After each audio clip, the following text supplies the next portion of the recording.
You know how frustrating it is when prospects and customers don't understand the value that you're offering to them. When people can't relate to what you're saying, they walk away. Every business needs to make money to stay in business.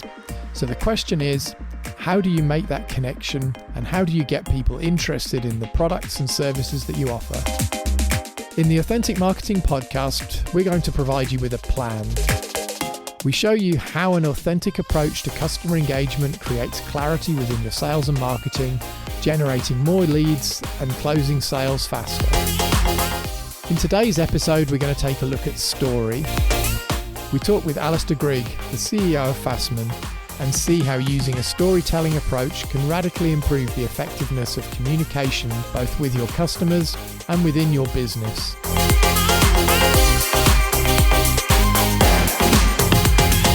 Hi there, and welcome to the first episode of the Authentic Marketing Podcast in association with Demodia.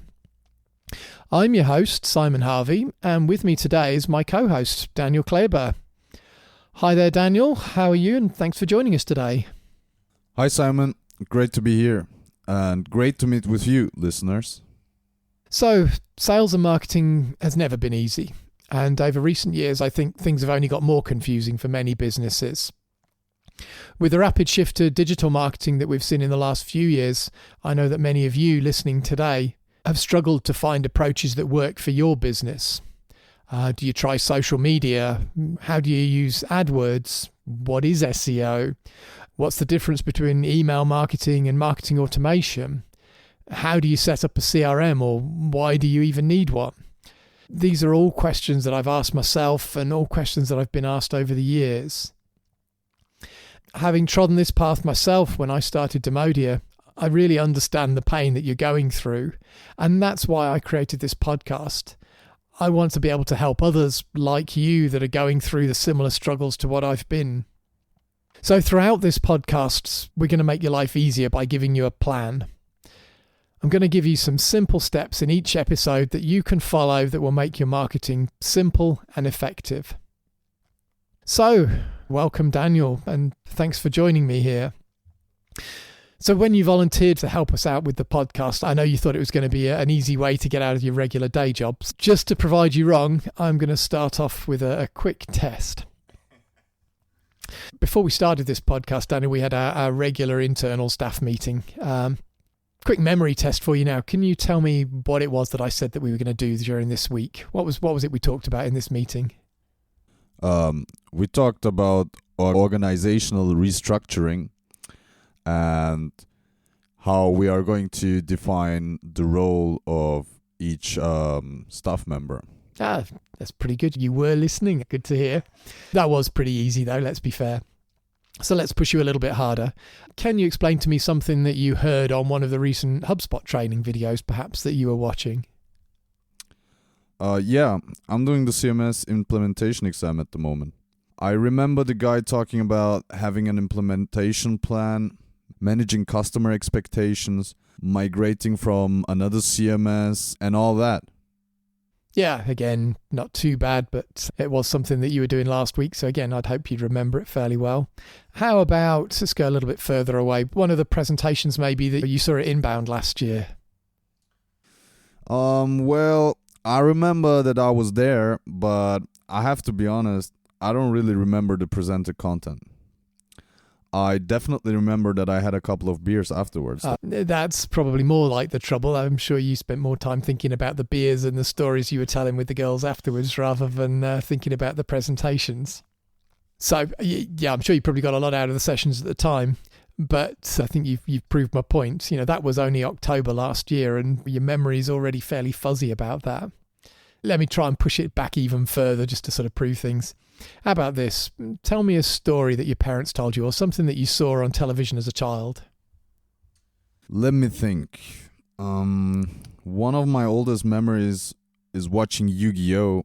At 6 o'clock in the morning in our apartment in Istanbul. We used to live in Turkey back then. Yu-Gi-Oh! I can't say as I've heard of that specifically before. Go on, tell me more. Yu-Gi-Oh! Is basically a Asian cartoon, and I remember that this was a special episode where one of the main characters used the Dark Magician Girl card against one of the strongest opponents. It was a rare card that gave its owner a lot of power. So, just out of interest, how old were you then? Can you remember? I was about 4 years old. That's quite impressive. Given a few minutes ago you were struggling to remember anything that happened a few months ago, it's quite amazing how much detail you can recall about something like that. That was probably, 20 plus years ago now. And that's a problem that we all struggle with. Our brains aren't wired to recall facts. As hunter-gatherers, facts weren't important. They didn't help us to survive or thrive, so our brains just cleared them out to make space for more important things. And to this day, that's still the same. We forget facts, we forget figures, but we understand stories. So listeners, I know that you struggle with this every day. You're bombarded, like me, with information, facts and figures, and the more that we hear, the more that we forget. So the question is, how do we help our visitors, and as sales and marketing people, how do we get our prospects to remember our messages? I can't even remember what I had for breakfast yesterday. What we're seeing here is that our brain is wired to remember stories. And when information is presented to us in the form of a story, we are more likely to engage with it and remember it than if it was just a stream of words. And the reason why is because stories follow a simple template that has been used by tribal elders, oracles, and storytellers for centuries. So I'm going to ruin films for you forever now by explaining to you the framework that storytellers use to create films and novels that you remember. And what's best is that you're going to be able to apply this straight to your business and to your sales and marketing. So the best filmmakers have this down to a T. When they start writing a script, they quickly introduce the hero. The hero is the main character of the story, and they often have a challenge or a problem that they need to overcome. And this introduction needs to happen within the first 7 to 9 minutes of a film, or within the first chapter or two of a book. Then comes the guide. The guide shows them how to solve this problem. After that comes an inciting incident. This is the point in the story where the hero has to act, and they have to follow the advice that the guide has given them. Then finally, we get to the point where ultimately the hero wins out, they avoid the pending doom, and they transform into something new. This is what storytellers call the hero's journey. So how do you apply this to business? Well, yeah, there's numerous frameworks that are out there that teach you how to create stories for business, but one particular one that I like that I think is very simple is Donald Miller's story brand framework. In this framework, there's 7 key steps. The first one is to introduce your character. So as I say, the character is the main person in the story. The second is to outline the problem that they're struggling with. So this is the thing that they need to overcome. This is the thing that is stopping them from achieving their end goal. The third stage is to introduce us as the guide. Many companies make the mistake of playing the hero. We're not the hero. We are the guide in this story. And we're here to really tell our hero, our main character, how to solve the problem that they've got. Step 4 is that we're going to lay out a plan. We're going to tell them how exactly we're going to help them solve this problem so that they understand how they're going to engage with us and what the process of working with us looks like. Step 5 is we need to call them to action. We need to tell them it's time to do something, otherwise they're not going to act. Step 6 is we want them to avoid failure. So we need to make it clear what failure looks like, because otherwise, without any potential to fail, there is really no need for them to act at all. Then step 7, we want to outline what success looks like. How are they going to transform from what into what as an organization or as a person? When you create a clear story like this, it's much easier to engage both your prospects, and even you can use this sort of thing for communications internally with your staff. So once you get away from thinking and talking about features and functions and start to really think about the bigger picture of what the problem is, that's the time that people start to get engaged. They start to believe themselves part of this story. They picture themselves in the situation that you're describing, and they start to get more enthusiastic and they remember these things. The question I get the first time I introduce the customer the storytelling approach is, we're already doing this. We have a messaging document and a value proposition. And they're right. Most of you listening probably already have some form of value proposition. But it's not just about knowing what those elements are. It's about how to include them as part of a narrative. Yeah, this is something that I've heard as well before. I often like to explain it like this. It's like having a jigsaw puzzle. You've got all the pieces that are there, but you're missing the picture on the box. So you've got no idea what it is that you're trying to build. You've got no idea what this final puzzle's supposed to look like. And the thing is that most people don't have enough time or patience to make that picture up in their own mind themselves. So what you end up with again with these value propositions is just a bunch of facts and figures and ideas that are quickly forgotten. You know, the picture is like the story, or the story is like the picture.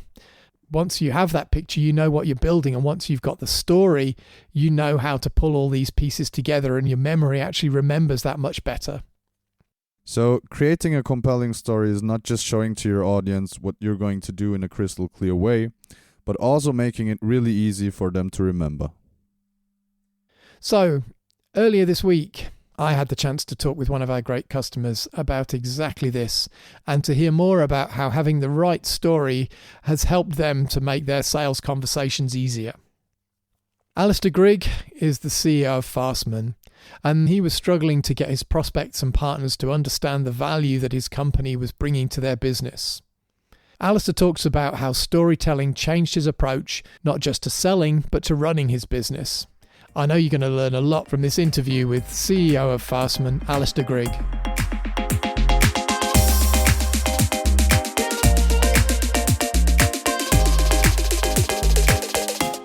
Hi Alister, thanks for joining us on the podcast today. So maybe to start with, you can tell us a little bit about yourself, what you do and what Fastman does generally.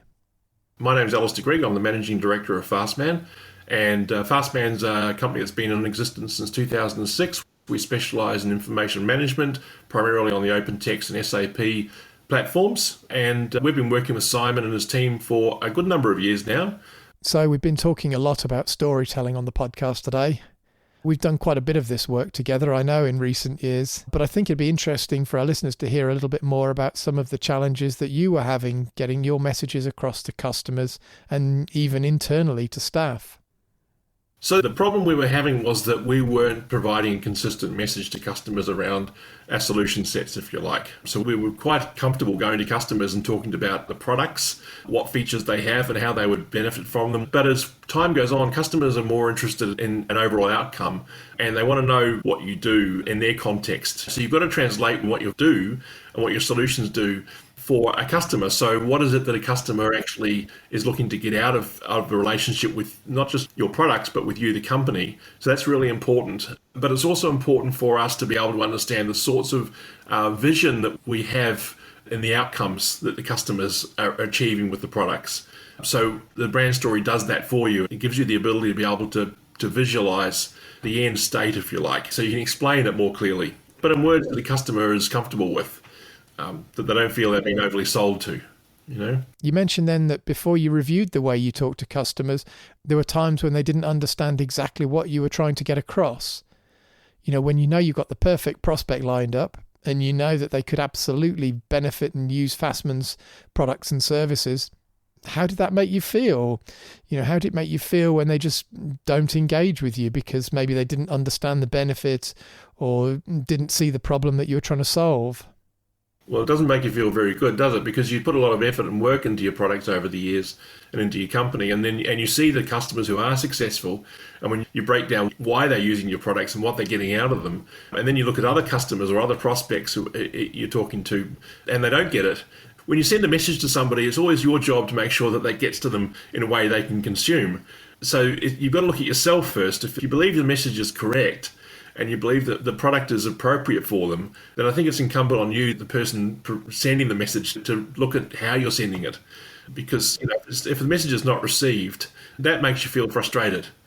Yep, very much so. And I think you're absolutely right. It's up to us as marketers and salespeople to make sure that our prospects and customers understand our message. In this age of social media, memes and other quick consumables, people don't sit and read for hours these days. You're absolutely right. They want to see a message and understand it quickly. And if they don't, they're off to something else. I think the other thing that you said in there is insightful as well. It's our job to explain that for sure. So back to you. What was the tipping point for Fastman in the end? What made you finally decide to embrace story and update your messaging?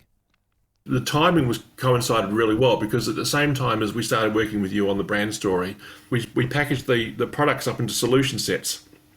We've always had solutions. I mean, we've always presented solutions, but we've never thought of it and presented it the same way that we decided to do this time around. We're able to use the brand story approach as part of the launch process, if you like, for those solution sets. So for what we present now, it's quite different to what it was 6 to 8 months ago.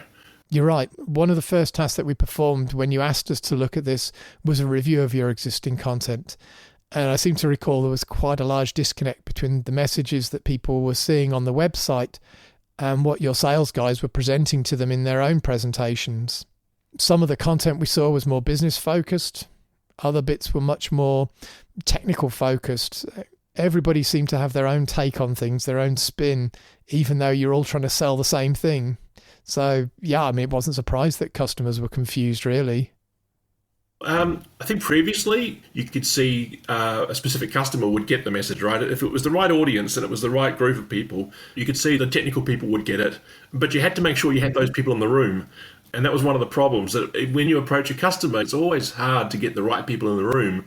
And if your message can only be delivered to one group of people, then I think you've got a bit of a problem, because you need to have a message which is relevant to a broader audience inside the customers, because the sort of products we deal with, they're not products that are bought by someone over the internet using a credit card.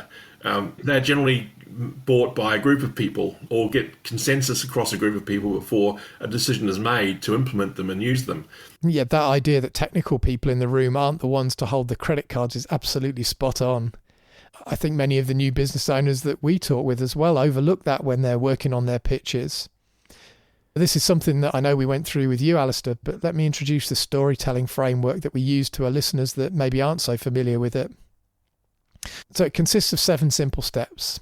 I'm not going to try and go through them all here, but I'll give you a link for those that are interested at the end of the podcast where you can learn more. So step 1 is to be really clear as to who the hero of the story is. Look at your target audience and create your story for them. As you mentioned, Alister, it's unlikely that that's going to be the technical person. It's more likely to be someone managerial or in a decision-making role of some sort. Step 2 is that you've got to understand what the problem is. Or in other words, what challenges are they trying to overcome? This is really the key part of the story that's going to get them interested. When they hear you talk about a problem and they know that they've got that problem, suddenly all their attention is going to be on you, because they now want to hear how you're going to solve that for them. Next up, step 3.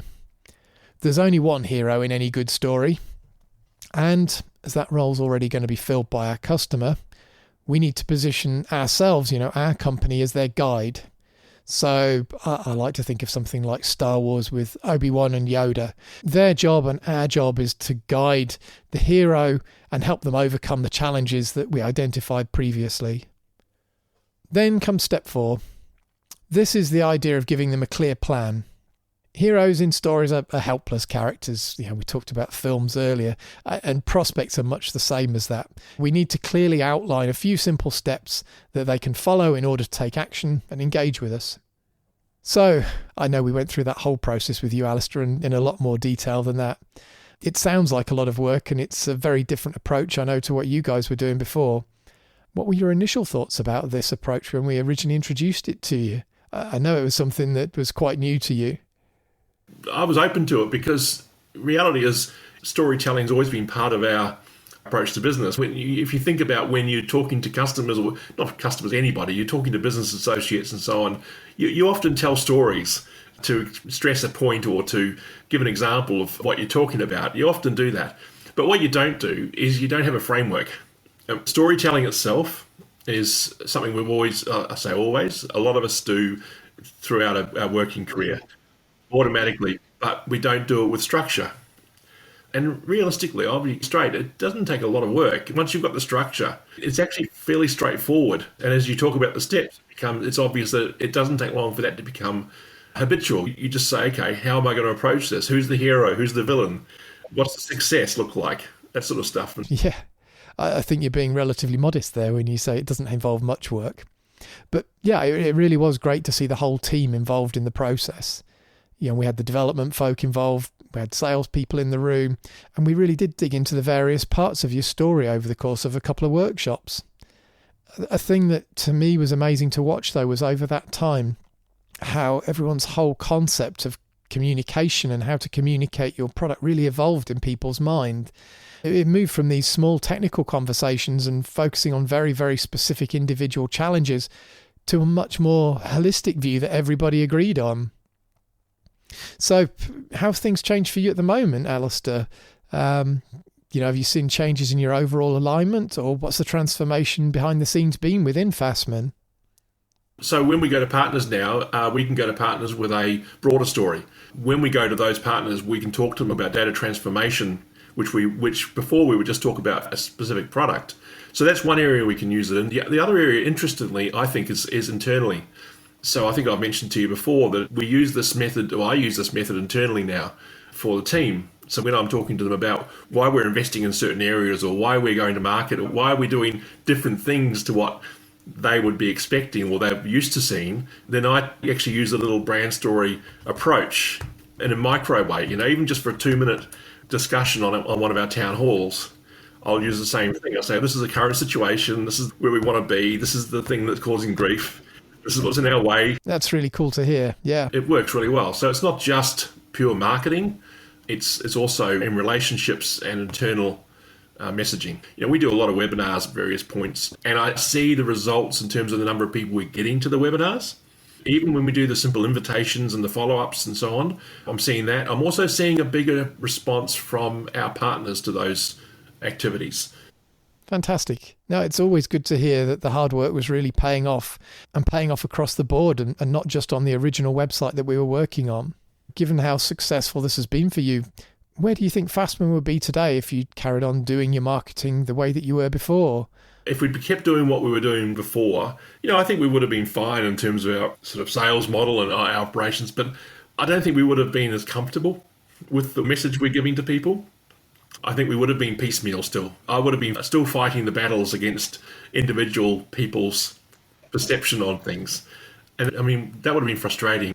So overall, looking back at all the things that you've managed to achieve over the last months, what would you say is the biggest benefit that you've been getting by having a clear story that everyone's now using?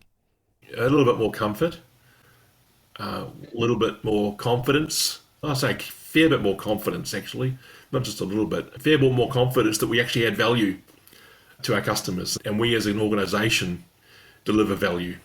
I think that's probably the biggest thing. It's allowed us to have a better clarity around the solutions, the products, the value that we provide to customers, and to use that internally and externally to present our message more clearly and more confidently. I like the word confidence. Yeah, I definitely like that. It's amazing how that makes you feel when suddenly you find the confidence that what you're selling is really what people want. So, Alister, before we wrap up, if there's other business leaders out there that are suffering from the same sorts of challenges as Fastman was, what would be your message to them? Why haven't you done it already? It seems like an obvious thing. Honestly, it does. My message to them was, if you haven't done this, I think you're missing a golden opportunity. If you haven't done this type of thing, you're missing out on one of the single central things you can do, which provides clarity around how you run your business. And I think if we look back at ourselves as business leaders and we're not doing this, then I think it's fair to say you're failing your people. You're failing your customers, you're failing your staff, you're failing your team, because that clarity of mission, that clarity of story is one of the central tenets that we have as a business leader. I'd say it's kind of, you must do it. Now, having done it, I don't understand how we could operate without it, to be honest. I think it's that central to what we do. I think that's true.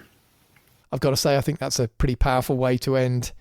Thank you very much for your time today, Alister. It's been great to have you on the podcast and to hear your story. No problem. Pleasure.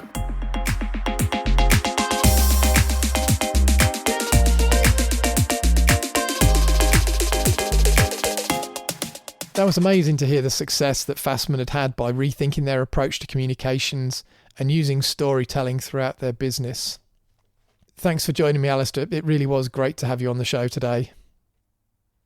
And if your prospects don't understand what you offer, or if you aren't sure how to build a brand story yourself, then you can hire an authentic engagement coach. Just go to demodio.com to hire a coach that will show you how to increase the effectiveness of your marketing and find an easier way to grow your business. So, listeners, at the end of each episode, I like to give you a set of concrete actions. These are practical steps from today's episode that you can take to immediately improve the effectiveness of your sales and marketing. In our conversation today, we talked about the brand script and how to build an engaging narrative that invites your prospects into a story. It shows them how they're going to achieve success and avoid failure by following your advice. So, today I'd like you to think about your story and complete a brand script for your business. To help you out, you can go to demodio.com/brandscript. There you'll find a worksheet that you can download and fill in. In there you'll find sections for each part of the storytelling framework that I mentioned. I want you to go through and complete each section of this worksheet. So to remind you and guide you through the sections, firstly, you're going to identify your hero and what they need. Second, we need to establish the problem. This needs to be something that you can solve and something that you want to be known for. The third step is to introduce yourself. Don't forget you're the guide, not the hero, so be empathetic and show your prospects that you understand how they feel. Fourth is give them a plan. Everyone's nervous about stepping out and making that first move, so if you hold out your hand and explain what's going to happen, they're much more likely to respond. Next is a call to action. Make it strong, make it clear. You can provide a backup plan for people that aren't ready to chat yet, but I wouldn't go more than one or two because otherwise you're just going to confuse. The sixth step is the transformation. They've followed your advice, so now show them how amazing their life's going to look. Finally, it's the pinch of salt. Without the possibility of failure, there's nothing to fear. And without fear, there's no need to act. That's all there is to it. So jump in there, download the brand script worksheet and fill that out. If you haven't quite got there yet, don't worry. We're going to go into a lot more detail in the coming episodes. So just hit that subscribe button. Once you've filled out the sheet with all your answers, now you want to use them and use them everywhere. With a clear story, your marketing becomes simple and you'll find your prospects will engage. That's all for today's episode. Thank you so much for listening to the Authentic Marketing Podcast, where we help you to create a sales and marketing plan that will get you new customers and grow your business. So follow us and rate us wherever you listen to your podcasts. And don't forget to join us on LinkedIn. We love to hear what you want to know and how we're helping your business succeed. See you next time.